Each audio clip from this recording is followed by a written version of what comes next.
Morning, Fabian. Can we start with team use first of all? So I guess updates on Yankuba Minte and Mats Wife.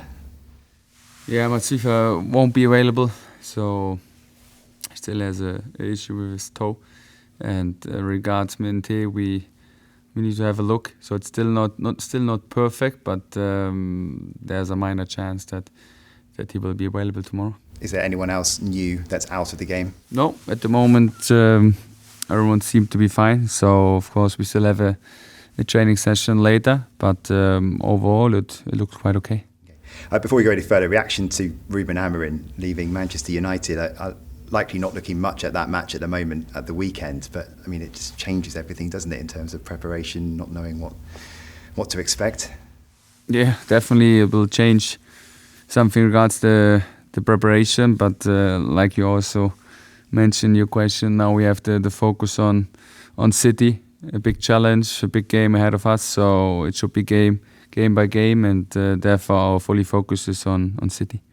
You ended that winless run on Saturday. It was a fairly comfortable victory and lots of positives, one of them being Kaoru Mitoma getting a lot of minutes in his legs. Are you cautious about him starting him twice in 5 days, given the amount of time that he's been out for? Yeah, I think we managed him well. Also in the game against Burnley, of course it was his first start after a long time, but he collected some game minutes before. So we are quite confident that he will be able to start the game. Okay. And the performance also allowed fans to really enjoy the return of Pascal Gross. You got that hero's welcome, looked fairly sharp as well. Is it tempting to throw him straight in at the start? Because it was a fairly chaotic 24, 48 hours for him, I guess. Yes, so I said it from the beginning, like we brought Pascal in to play, and therefore he will be definitely an option. He plays a big part in our thoughts for the second part of the season. Yeah, only 4 outfield players in their 40s have played in the Premier League. James Milner obviously turned 40 at the weekend. He'll become the 5th at some point, and it'll be a special place to do it for him at City, given he's going back to one of his former clubs. He just looks so fit at the moment as well, doesn't he? It looks like he could go on for a while. Is he a bit of an anomaly? If you see him working, you get an understanding how is it possible, but still then it's incredible what he's capable of doing for his age. But he's a role model for every young player. He is a role model for every person in the world, because he's working so hard, he's so professional, he's so disciplined regarding the things he's doing. He's thinking football, and everything what he's doing is taking care of his body, is taking care of his teammates, is being a real leader. So yeah, I'm really glad and happy to work and to learn from him. Yeah. Away from here, Carlos Baleba is impressing at AFCON. You got man of the match the other night as well. You must be looking forward to having him back for the second half of the season. He's looking a lot more like himself at the tournament. Yeah, so I watched all the games so far, and I think there were some good performances, some performances where he can do better. Now the last performance, definitely he deserved to be man of the match, because he was himself, although he had some cramps during the game. I already talked to him or asked him if he didn't drink enough. So no, we are pleased, especially how he performed the last game. He looked good, he looked sharp, he seemed to be happy. So that's also very important for us, that he's in a good place, that he keeps on improving, and we all try to cross the fingers that he comes as far as possible, and then we're looking forward to have him back. Yeah, just the last few from me. We saw Babis Costuras start on Saturday, and he impressed. We've heard from Paul Barber saying it's very unlikely that Evan Ferguson will come back from his loan at Roma. We've spoken in the transfer window about maybe a new striker. But did his performance on Saturday maybe convince you that maybe he would be enough to support Danny Welbeck in the forward position and the likes of Jorginho Rutter? Yeah, I think we have a big belief in Babis, and he proved it in the game against Burnley, that he can play a striker, he can play also 10. He already played a lot of times for his former club as a striker, and also in training he knows where the goal is standing. He's very dangerous in front of the goal. So therefore that's our way. We always want to give like young players the opportunity to improve, to develop, and I think he's a great example for that. So therefore I always emphasize that I'm happy with the squad, and we keep pushing and try to develop the players. They're here at the moment. Yeah, and just on Manchester City, going there is one of the toughest trips in the Premier League, but you're unbeaten in all 3 matches that you've played against City. Is there something about the way that you maybe set up that maybe they don't like, do you think?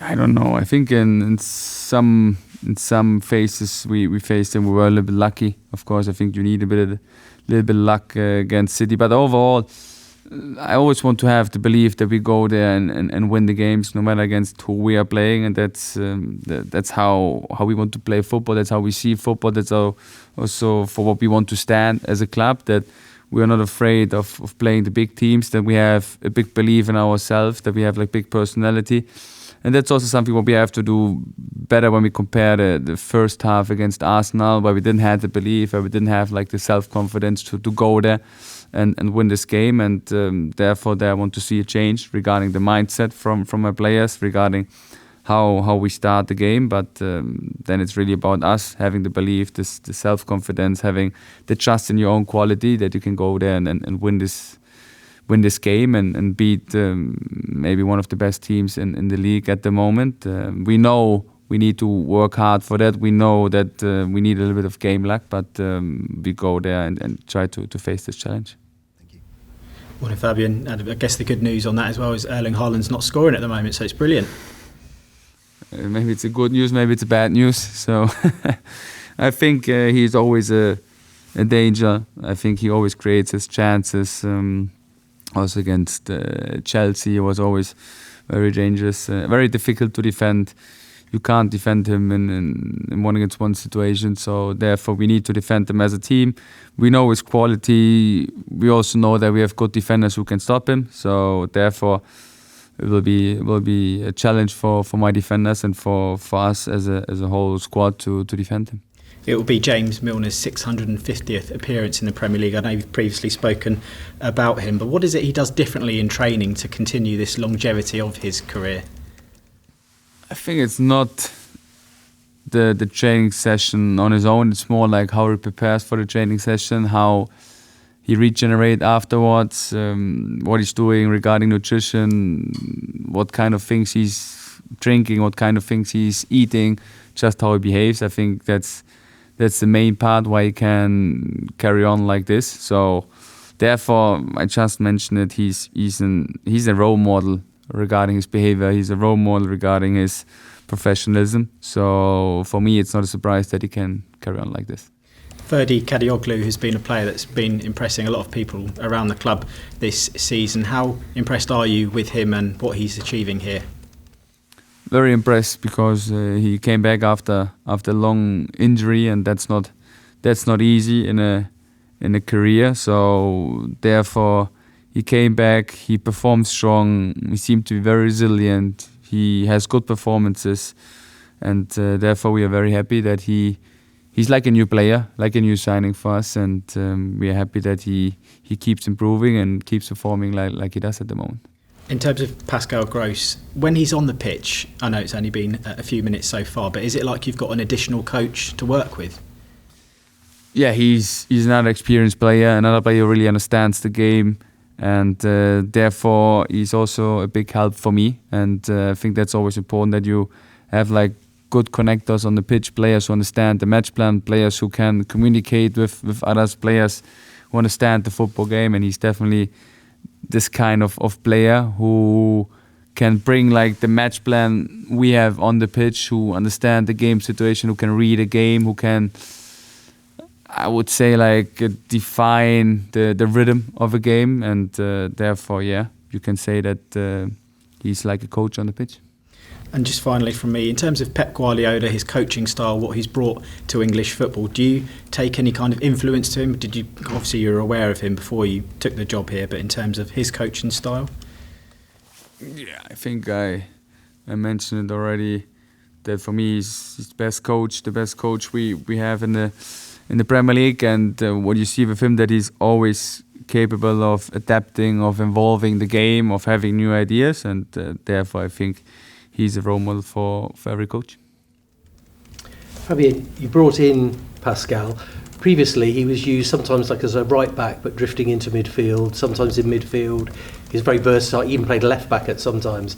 How do you envisage utilising him now he's at the club again? For me, he's a centre mid. I think that's his best position. For me, he can, like I just said, define the rhythm of the game. He can create by his assists, by his crosses, by his passes, by his clever passes. He can create chances. He can also finish an attack. So I think he's capable of scoring, of making assists, and therefore we want to bring him into this position. That's our responsibility now, to bring in these kind of spaces where he can fulfill his potential, where he can bring in his biggest strengths, and I think it's having an impact on our offensive game as well. With him coming in, does that mean that there's the potential for other people to go out during this window? At the moment, no. You're quite happy with where you're at in terms of signings in and out? At the moment, like I always say, we are happy with the squad we have. Of course, we always try to analyze the transfer market. We always try to analyze the individual situation from the players. But overall, at the moment, I'm quite happy. Does it make sense to wait towards the end of the window, where they got the FA Cup, and particularly with the other, maybe the younger players who might potentially go out on loan at some stage? I'm thinking the Harry Howells, whoever. Of course, in the window, a lot of things can happen, especially more towards the end. A lot of things can happen. So therefore, we have to be patient. We have to analyze the situation. We have to get an understanding. Do we need a player? Do we need to replace an injured players? How bad are the injuries? Which players coming back? And then we have to make decisions. Just on Pep Guardiola, is it a bit concerning how hungry he seems again for the challenge ahead for Manchester City? Is that quite ominous, do you think, for other people chasing the title this season? I think that's something we can't influence and can't control. So what we can control is our performance tomorrow. We have to bring intensity, we have to bring an energy on the pitch, and we go there and try to win this game, although we know it's a big challenge. But I want to see a better performance than we showed against Arsenal. I want to see a performance of a belief, of a courage, of personality on the pitch, and then let's see what is possible.